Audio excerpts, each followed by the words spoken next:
Welcome to Inspirational Journeys, everyone. My name is Ann Harrison, and again this week I'm adding in some very special guests, and today we're talking with editor Hannah Lyon, and I'm gonna pick her brain, and we're gonna talk about editing. But first, welcome to the show, Hannah.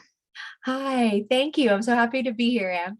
Thank you so much. I'm happy to have you. So, why don't you introduce yourself to the listeners and the viewers? Sure. Hi, everybody. My name's Hannah Lyon, and I am the founder and the lead writer for Castle Lyon Editing, where we work with both fiction and nonfiction authors with a process of editing I like to call comprehensive editing to help people kind of get the best version of their book ready to publish with the world. And I've been doing that for about 6 years now. And the last year or so is when we've kind of broke into the ghostwriting world. So that is also a new service that we offer that I absolutely love to do. Oh, wow, cool. So, what inspired you to become an editor? Well, I started just by the dream of being a writer.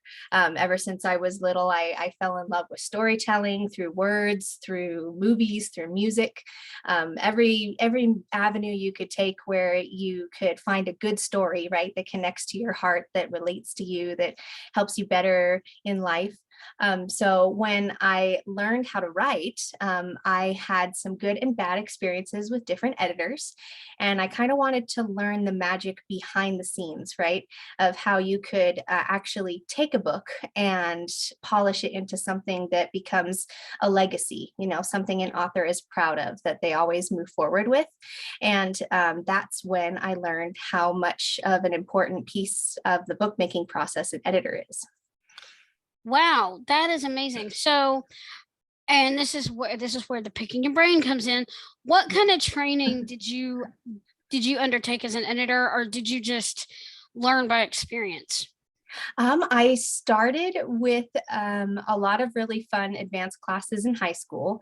That was where it all began. And then I was able to go through an associate's degree in just English in college.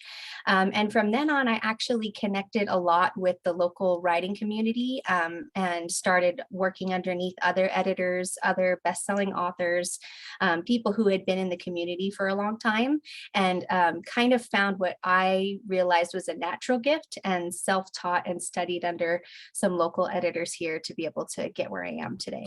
Oh, wow. Have you worked with the Chicago Manual of Style? No, that's not really my wheelhouse. Because I took and the reason I asked this question, the Editorial Freelancers Association does have an editing and proofreading with Chicago Manual of Style. Mhm. And if you subscribe, well, when I subscribed, it's like $41 a year for the online subscription. And I'm Nice. glad I took that because there are certain punctuation and phrasing um, things that Chicago Manual Style recommends, Yeah, and traditional publishers, that's the industry standard. So I do want to recommend that you subscribe to the Chicago Manual Style. sure. And even if you sign up as a guest with the Editorial Freelancers Association, I want Mhm. to recommend that it's $150 now for the Mhm. course, but it's self-paced. I want to recommend that you take that because that's going to level up your editing, Yeah, your line editing so much. sure. I really appreciate that. Yeah, I'm You always you're happy to learn new things. you are so welcome, and then that will help. That'll be more of a level up to get authors if they want to traditionally publish. That will help them too. Because I've noticed since I started taking it, there are certain things I didn't like when I first read through it, but as I go through and do the line edits, I always fix those little punctuation things that Chicago Manual of Style says, no, you do it this way. I Yes. always go through and fix those because, Yeah. yeah. No, that makes a big difference. All those little pieces add up. So that's really good to do. Mm-hmm. It, Yeah. they do. Yeah. So, what can you tell me something, because I asked a question at a webinar and I'm curious, is there any difference between developmentally oh, spit the word out, Anne, developmentally editing fiction versus nonfiction? That's a great question. And the majority of the authors I work with are nonfiction, though the writing I like to do myself is fiction. And it's kind of a treat whenever I get to bring in a fiction author into my business. So I think when it comes down to it, the elements of the storytelling are the same. So when you're going from genre to genre, there's still that core message of of engaging a reader, right? Of getting people to Yeah. come in to listen to you. Even if your goal is different, if you just want escapism or entertainment through fiction, that's great. If you're trying to teach somebody through a self-help book, if you're trying to inspire somebody through a memoir, those pieces are different. But when it comes down to the editing style, and I have a goal in mind with that author, usually the core of the edits I think are pretty similar. Oh, okay. Because the lady who was doing the webinar, her specialty was nonfiction, and she said because your fiction is more related to craft, nonfiction is more to making sure the person's story flows evenly. And I didn't know if story structure was the same or. Yeah, I think a lot of it relates back to the hero's journey. So you're kind of looking at that design of going through different try-fail cycles, going through different challenges, how many rises and falls you include for your reader. That kind of stuff applies to nonfiction, I think, just as much as fiction. Of course, if you're writing a manual or a self-help book and those kind of things I've worked on, it's a little bit different. But if you're looking at biographies, autobiographies, memoirs, that kind of stuff, it edits pretty similarly to the flow of a fiction novel. Oh, okay. I was just curious about that because Yeah, I thought about doing a memoir editing course too at some point. yeah, yeah. But okay, so do you have any tips for up and coming editors? Sure. I think one of the biggest things you can learn as an editor is to be a good listener. A lot of the times you can get caught up in, what sells best, what you've seen publishes best, what those numbers look like on Amazon, how you can follow a formula or format something so that it is successful. And you will get that success, right? If you do figure out that formula. But if you're not listening to necessarily, like you were mentioning, and the author's voice, then you tend to lose the heart of the project. And I've seen a lot of editors, and I've had editors in the past work on my own writing where they're just telling you exactly what they want fixed, like this is wrong or this is lazy or this is passive, and that doesn't necessarily help the person or inspire the author to be able to make those changes, and you don't hold their hand and walk with them as their partner through those changes. And if you always keep that in mind and listen to what their goal is, who they want to reach, what's the whole reason why they're writing the book in the first place, that really keeps you in their head and their heart. And I think that comes across in the writing. So always listen to your author. And it's funny you mentioned that because on this last project, if I found some word choice errors that needed to be fixed, Mhm. I would go in and I would say, well, you may want to avoid repetition or redundancy and Yeah, try and consider revising this sentence to make it make sense. And I'd put in examples in good. parentheses.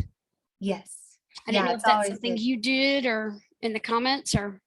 Yes, yeah, I will always give them at least one or two options, especially when it comes to word choice, because, you could tell them, oh, this is repetitive, pick another word. But when you're first starting with them, I think that's most important. Within like the first half of their book, when they're still figuring out how to work with you, how harsh you might be, how forgiving you might be, depending on if they want you to be harsh and unforgiving, or if they want you to, kind of baby them when it comes to figuring out what their voice is and what serves them best.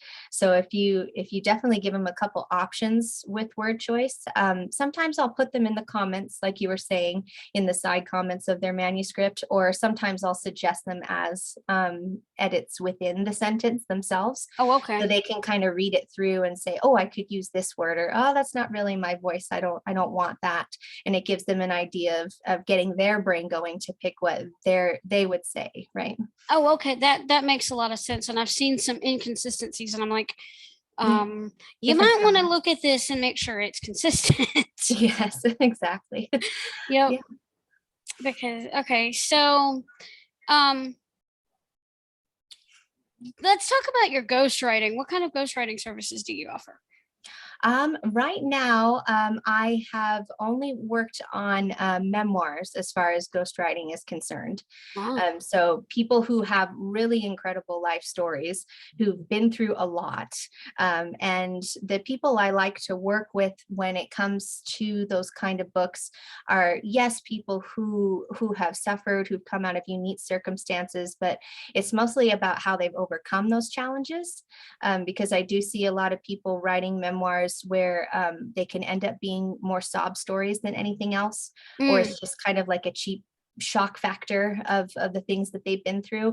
But if it's all about, the transformation of overcoming, of the light at the end of the tunnel, and then they're writing that book to help other people, to inspire other people, to teach other people, to educate people of these circumstances, those are the things I like to specialize in, just because they can turn into a life-changing project for the author and the opportunities that can bring, or it can also, of course, help other people who are the readers reading the book.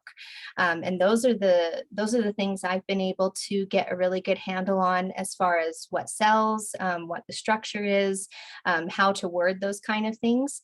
And the people who are coming to me, they don't have the time or the bandwidth or whatever it might be to write the whole project themselves. So I sit down and do a lot of interviewing with them to learn their voice, and then figure out an outline, and then just write out chapters of the book with them. Oh wow, that's It's a lot.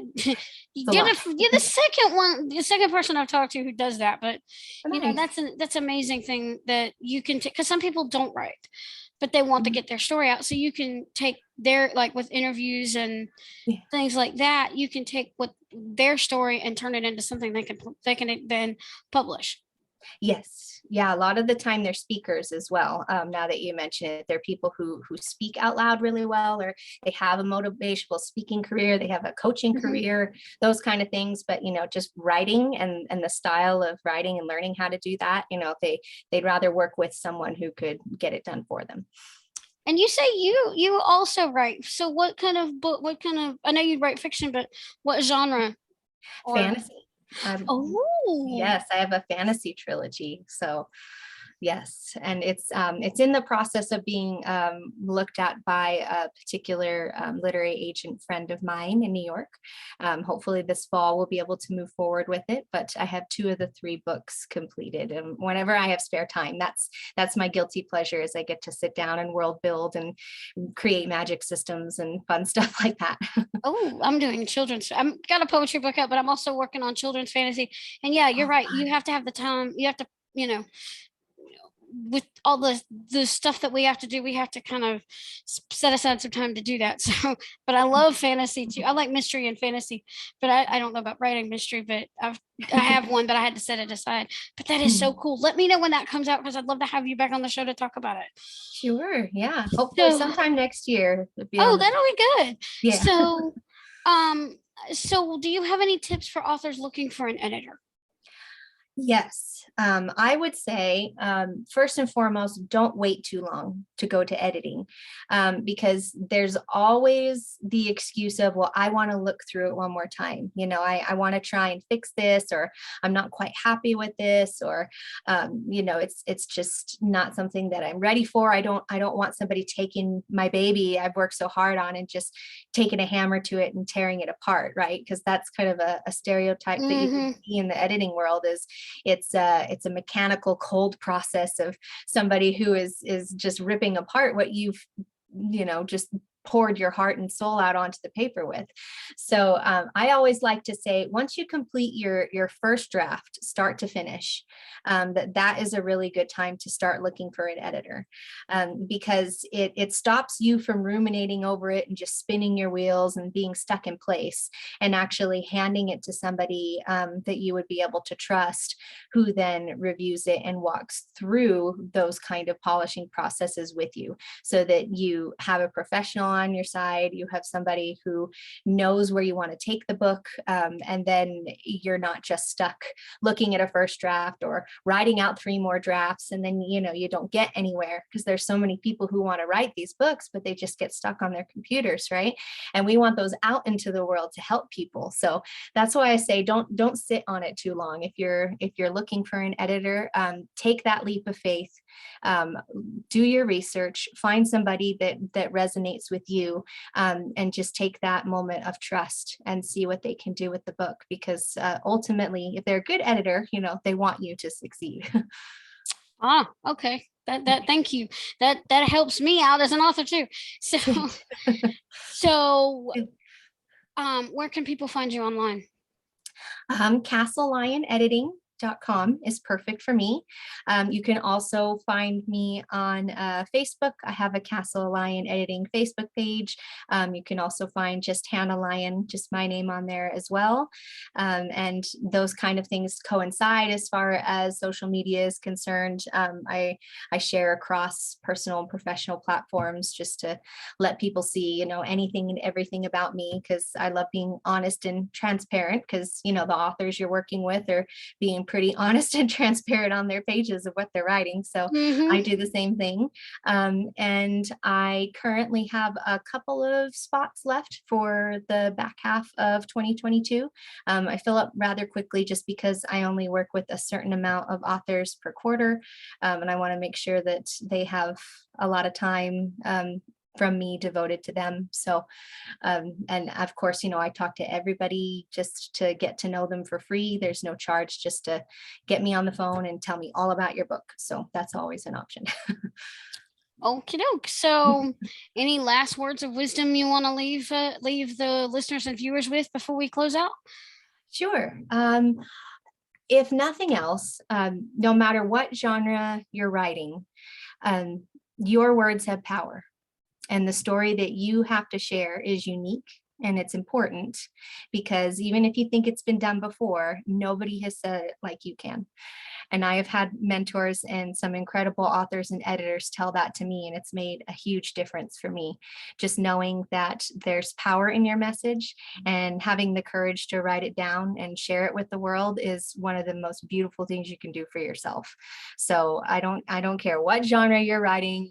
You can go anywhere from poetry up to a trilogy of fantasy books, and you're still going to end up with that power in your voice. So keep writing. That's what I've got to say. Well, thank you so much. So, y'all, we challenge you today to go out there and read to get inspired, write something inspiring, and share your creation with the world. For when you've touched one life, you've touched thousands. Thanks for joining us on Inspirational Journeys. And remember, folks, your story matters.